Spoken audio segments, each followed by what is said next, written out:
सबसे पहले ये हमने के पावन पर्व फगुआ होली के पावनता के साथ साथ ऐतिहासिकता भी ऐसे झलक रहा बा। और ये हमने के जीवन में, व्यक्तिगत जीवन में, सामाजिक जीवन में ऐसे हमने का बहुत कुछ सीखे के बाद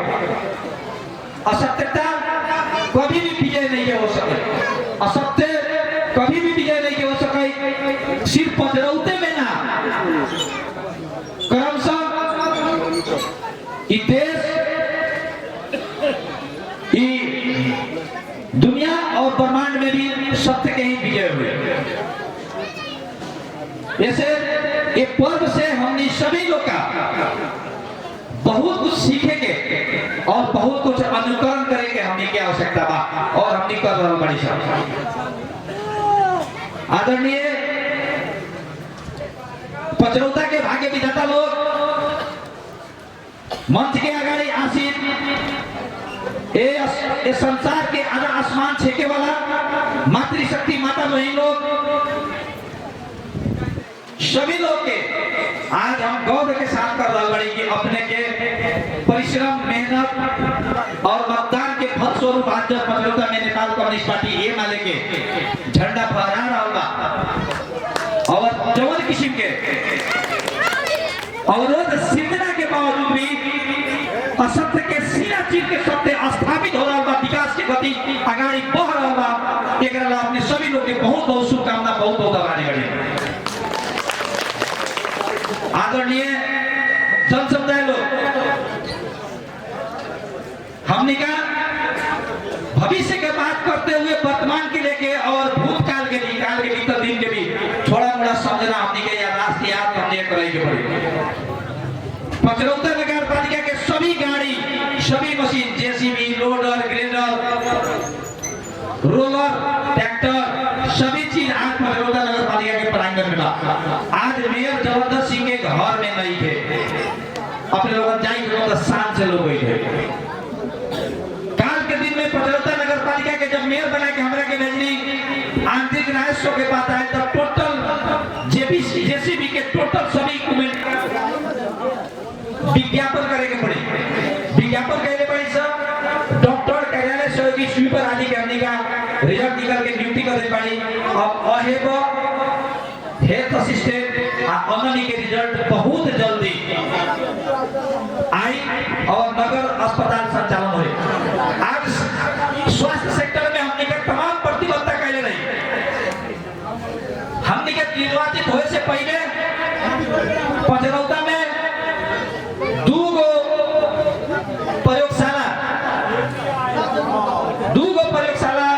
प्रयोग में रहे, हालात ज्यादा हो रहा होगा। दूसरा प्रयोगशाला प्रयोग में रहे, तीसरा प्रयोगशाला प्रदेश सरकार से, मध्य प्रदेश के सरकार से हमने के समझौता हो गया और बेनौली के हेल्थ पोस्ट में प्रयोगशाला संचालन के क्रम में बात समझौता हो चुका बा। संभवतः 2079 साल के भीतर 2080 साल बैसाख 2 गते से वह सेवा मिलेगी। जनसमुदाय वही ने कहा इससे पहले पचरौता नगर पालिका में रोड के नाम पर बेलदारी से लेके चिकनी बाजार के तनका एने, बाद में पीरपाती बाजार तक पीछ रहोगे। आज पचरौता नगर पालिका में नेकपा ये वाले के सरकार बनते बनते कुछ लोग कहा जाए रमेश जी के लिए बजट था तो 5 वर्ष में क्या करेगा। लेकिन हमने के जीते के 8वां महीना चल रहा बा, जेठ के 16 गते से हमने का पद भाग ग्रहण के हिसाब 8वां महीना में पचरौता के अधिकांश सड़क पर अभी धुआं उड़ रहा बा। ये से धुआं उड़ रहा बा कि अब धुआं संपन्न वो अपन धुआं वो अपन अस्तित्व विनाश के चक्कर में हुआ, अस्तित्व अपन विनाश कर रहा बा। एक बाद में पक्की सड़क बनी 1 साल के भीतर में लंगड़ा चौक, कोतवाली, भलुसवा, रामनगर से होते हुए पीपरपाती बाजार तक ले जाके अपने के ई पीच के लोग काम बस संपन्न हो रहे। ई पूछ आने वाला पूछ के भीतर ई अपने के चैत बा, फागुन बा, चैत, बैसाख, जेठ, आषाढ़, श्रावण, भादो, कुआर, कार्तिक, अगहन, पुष 10 महीना के भीतर ई रास्ता अपने के पीछ हो। वही देखा कोतवाली से लेके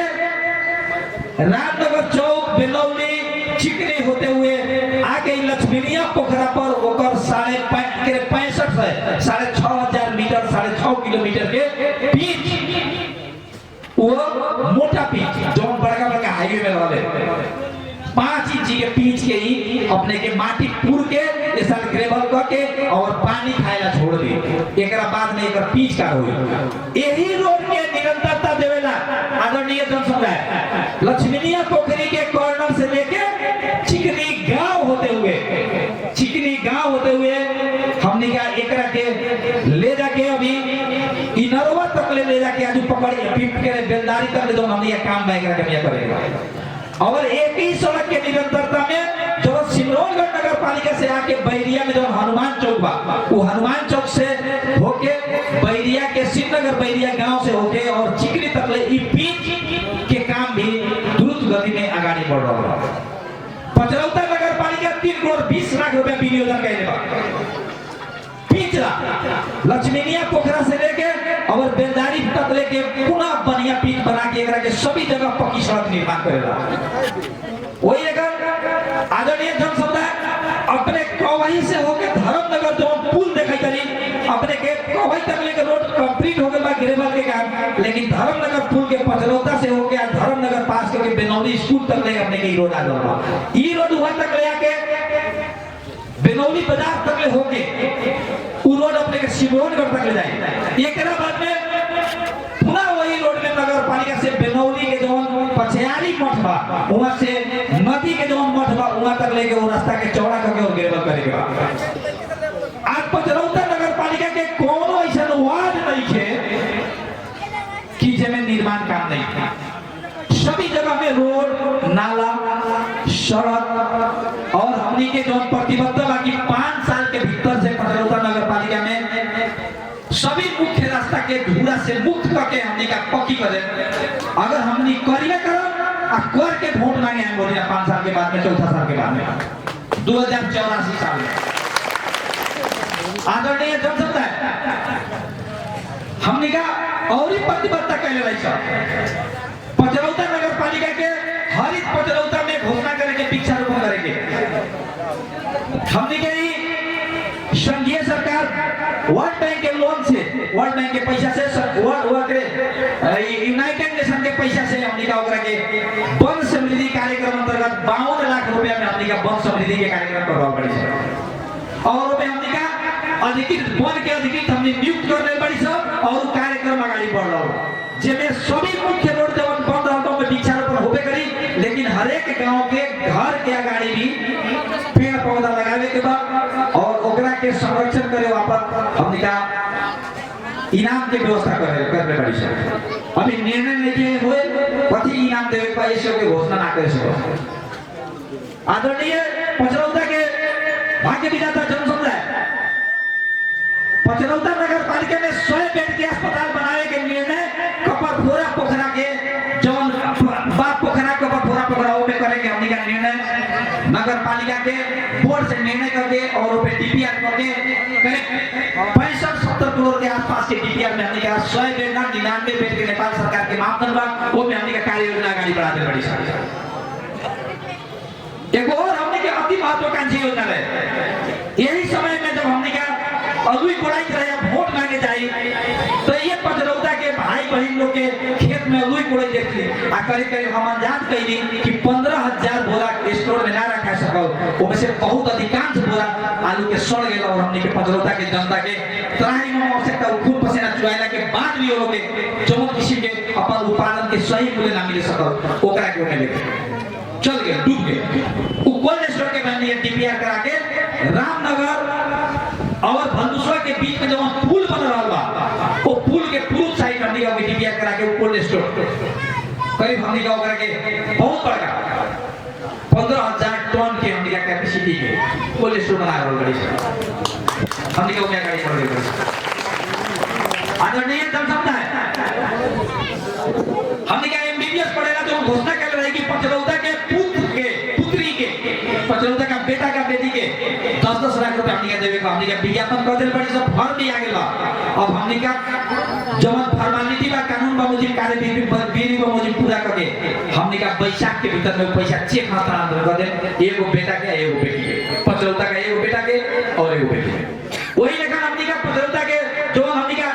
घोषणा कर रही, पचरौता के जनता के 11 और 12 क्लास पढ़ावे ला तो नेपाल के कोनो भी कॉलेज में, कितनो महंगा कॉलेज में 10 गो विद्यार्थी के हमने का 11-12 क्लास के हमने का फी देवे जा रहा है। वही लेखा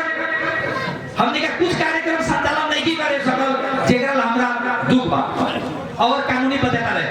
गांव के बिया रहे हमने के 40 लाख रुपए के निधन करेंगे, लेकिन जब हमने नगर सभा कोयली अशोक के 14 का दे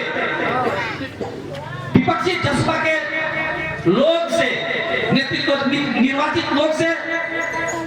जितना के बाद में जब हमने का जुलूस निकाली विजय जुलूस के तरफ बढ़ी सब, उस समय में जसपा के तत्कालीन उस समय के पूर्व मेयर, अभी के पूर्व मेयर, उस समय के मेयर सभी लोग के गाड़ी में भर के और इंडिया टपा के जवान के सरिया जगह में जाके तमस्सुक कराने बा वो निर्वाचित लोग से कि तो सार्वजनिक जगह पर कहे के पड़ल कि तमस्सुक नहीं के आने तो तमस्सुक जनता के प्रतिनिधि लोकतांत्रिक गणतंत्र के भाग्य विधाता के रूप में अपन चुनल जनता द्वारा प्रतिनिधि के कपाली तमस्सुक को फिरता करे पड़ल और पचरौता नगर पालिका के जो भी कानून का जो प्रक्रिया बा प्रक्रिया के अंदर मूल धार में रिंग के भीतर आके रिंग के भीतर के लोग के काम करे देवे के पड़ल, तभी पचरौता के पूर्ण विकास हो सके। वो कारण से अपनी नगर सभा ना भेल, नगर सभा असोच के 14 गते कैली, आचार संहिता लागे, 25,000 जरिमाना भेल। हम मुद्दा लड़ रहा हमारी कि हमनी जो गलत नहीं केले जनता के बीच में केले बाटे। पचरौता के एक चीज पर मुद्दा बा, मोटा मोटी 14 गो मुद्दा के बाद महीना में 1 या 2 तारीख पर ये डाले। पहले वो कहले रही कि हमनी का अदालत में बेसी टाइम नहीं जाए, ओकरा बावजूद भी पचरौता के एको गो विकास हमने कम नहीं करे। ये अभी तक ले 7 गो या 8 गो योजना के कार्यादेश नहीं दिले, मतलब सब भी झंडे 96-97% योजना के कार्यादेश दे चुका है। सभी के कार्यादेश काम धमाधम हो रहा बा, ई टेंडर हो रहा बा। 45,74,000 के दवाई पहले 45 लाख में जो किनाए हमने का 14 लाख में किन लिया सब, 14 लाख कौन कमीशन आ लिया सब अपने के 14 लाख के टेंडर ई बिडिंग होता 38% बिलो में काम करे चलो जनता के पचरौता के जनता के हमने का बहुत पैसा बता रहा बड़ी। और आगामी दिन में हमने के ई निरंतरता अपने लोगों के एक एजेंडा से एक गतिविधि से जुड़ेगा। विद्युत के समय में हमने का वादा कर रही कि पचरौता नगर पालिका के सभी किसान भाई के सभी लोग के कोनो पार्टी से बिलोंग करो हमने का विद्युत महसूल मिलेगा। जितना तक हमने के वो दिन तक रीडिंग भेल 48,15,257 रुपया वो पैसा हमने का विद्युत प्राधिकरण के एमडी कुलमान घिसिंग जी के हमने चेक हस्तांतरण कर दिल बाड़ी सर। और जे लोग के बाकी रीडिंग करावे के बाद लोग रीडिंग कराओ कितना पैसा होई पचरौता नगर पालिका के मेयर के उम्मीदवार तत्कालीन नेकपा एमाले के उम्मीदवार जे बोलले बा हमने का ओकरा के सरकार कर लेते हैं सब ध्यान। आज के दिन में जन समुदाय अभी हमने का कृषि के लाइनें अलग तनवा रहल बड़ी सब। सभी लोग अभी मीटर ले लाइन में हुकिंग ना करो, शर्ट के मरी विद्युत में बिजली से जान जाई, पैसा अपने के नहीं के लागे वाला ये से मीटर लियो। अब पूरा कुछ दिन के बाद में हमने के प्रक्रिया में बानी सब कि हर एक ट्रांसफार्मर में हर एक गांव के एक मीटर रही और जितना पैसा वही पचरौता नगर पालिका एनए से समझौता करे जा रहा बा ओकरा के बोर्ड से निर्णय करे बाड़ी सब कि सभी जनता के पचरौता के जनता के कृषि में सिंचाई में प्रयोग होए वाला सभी किस्म के शुल्क पचरौता नगर पालिका भविष्य में जौले पचरौता नगर पालिका में नेकपा एमाले की सरकार रही जौले हमने नेतृत्व करा जलंधर सिंह तब तक ले उस शुल्क अपने लोगों के नाम आएगी। लेकिन अपने से वित्ती बाती हो रहा बंसी ना लगाओ ओबे जान जा सकता जान जाले वो पैसा नगर पालिका बुझाइए रहा तो अपने काहे चुराए काहे गलती काम करे काहे अपन नैतिकता में हमने का कमी ले उतने ना। अभी पचरौता नगर पालिका में झंडे 2 से नया ट्रांसफार्मर आ रहा है। आगामी काम कार्रवाई में अगर हमने के ये साल काम संपन्न करी उस समय में करीब पचरौता नगर पालिका के 5,600 घर दूरी में इंडक्शन चूल्हा बिजली से चले वाला चूल्ही बिजली से चले वाला चूल्ही सभी घर परिवार में पचरौदा नगर पालिका के नगर प्रमुख के नेकपा एमाले के नेता के नेकपा एमाले के पार्टी के घोषणा बा जितना जल्दी विद्युत प्राधिकरण हमने के काम कर दी क्षमता अभिवृद्धि वाला काले हमने का चिट्ठी दे दे बड़ी सब हमने का निर्णय कर दे बड़ी सब हमने के समझौता करवा बड़ी वो सब लोग और अभी अपने जो 18 से ले गैस के लिए लिया हमरा बुझे 21 से हो गइल बा लेकिन जब अपने लोगों ने बिजली से खाना बनाए तो 10 आदमी के परिवार तक ले 1 यूनिट लागी 1 यूनिट सजिया 1 यूनिट भी नहीं है इसे बहुत सस्ता हो जीवन में आप सजीलो हो सभी जगह गर्मी के दिन में पंखा ना चले बहुत लाल बल दे ये साल तक ले रही हमने का कोशिश करे तरी समस्या हो जाओ कम से कम अभी 50 को ट्रांसफार्मर या साल से पहले पचरौदा में थापे के हमने का काम कर रहा पड़ी सब 1000 नया पोल तार के हमने बात कर रहा पड़ी सब बात हो गई बा आ रहा बा जितना भी रोड लाइट बढ़ रहा बा डायरेक्ट दिन भर बढ़ रहा बा 4 गो लाइन बा 3 गो गरम 1 गो ठंडा अब में एगो औरी गरम जोड़ा दे 5वां लाइन 5 केबल कहल जाले उ एके लग से ओकर स्विच मुड़ा दे ऐसे जीवन के आधुनिकीकरण और दोसर देश में जो हमने के व्यय हो रहा बा विदेशी मुद्रा जा रहा बा एलपीजी गैस किने में ओकरा के बचावे खातिर हम पचरौदा नगर पालिका के यही नहीं जन्म लोग यही ना के माता पिता से जन्म हम लोग पढ़ी यही ना कि हमारे बाप दादा के काम करवाई हमारे के जीवन यापन हमनी के सभी बा हम जान रहा पड़ी कि हमनी के आमदनी अगर बढ़ी तो वे के वो चीज से बढ़ी कृषि से बढ़ी हमनी के जीडीपी बढ़ी पचरौदा के तक कृषि से बढ़ी कृषि ला हमरा जति तति करे के पड़ी हमनी करम सब मल खाद जो हम लेवे के रासायनिक मल ई पचरौदा नगर पालिका या कोनो नगर पालिका के सरकार के अधिकार के बात नहीं है संघीय सरकार के बात बा ऐसे वो में हमने चाहे अनुसार के पूरा नहीं कर सके हर एक कोशिश बा हमने के मंत्री ज्वाला शादी से भी बात भेल पचरौदा के प्राथमिकता में रखेंगे तो कहली कि पचरौदा ना घाटा देश से प्राथमिकता में बा लेकिन 12 जिला पचरौदा में बा प्राथमिकता भी पचरौदा 12 जिला प्राथमिकता में बा पचरौदा भी प्राथमिकता ऐसे हमने का भाई अब हमने का वैकल्पिक मॉल में भी जाएगी पड़ी प्रांगणिक मॉल में जाएगी पड़ी कथी कथी करेगी पड़ी विषादी भी कोई किस्म के देवे की पड़ी जो हमने कलेक्शन सेंटर के बात कर रहे हैं कि जनता के क्रय शक्ति बढ़ो आमदनी बढ़ो बाल बच्चा के बढ़िया स्कूल कॉलेज में पढ़ाओ जाओ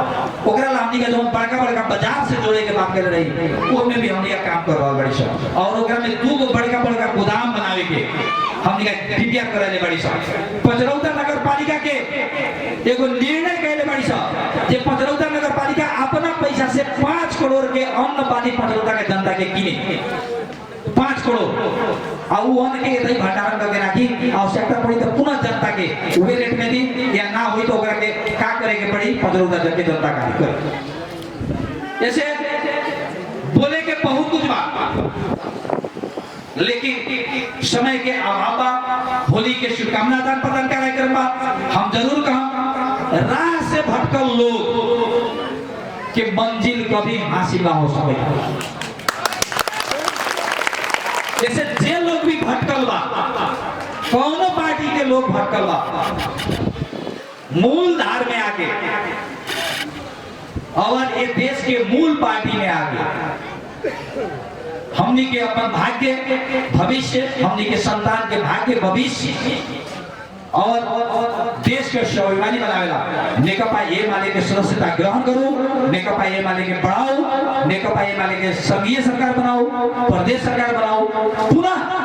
2084 साल में होने वाला स्थानीय सरकार के चुनाव में अपने लोगों के ये जोश जागर और दुगुना चौगुना के आगे बढ़ के और आज जो अल्पमत के सरकार बन के जो बाधा बिघ्न जो उत्पन्न हो रहा बा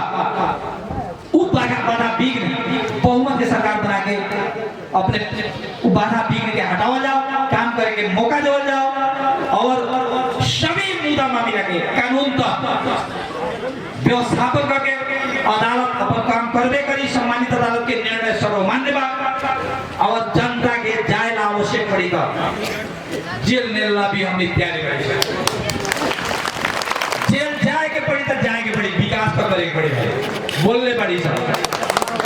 हमने आदमी बड़ी सब जबान एक बा ऐसे हम बोलने बड़े विकास करा वो 25,000 जरिमाना से नहीं की ड्राइवर यहाँ जेल से नहीं की ड्राइवर पुनः होली के शुभकामना।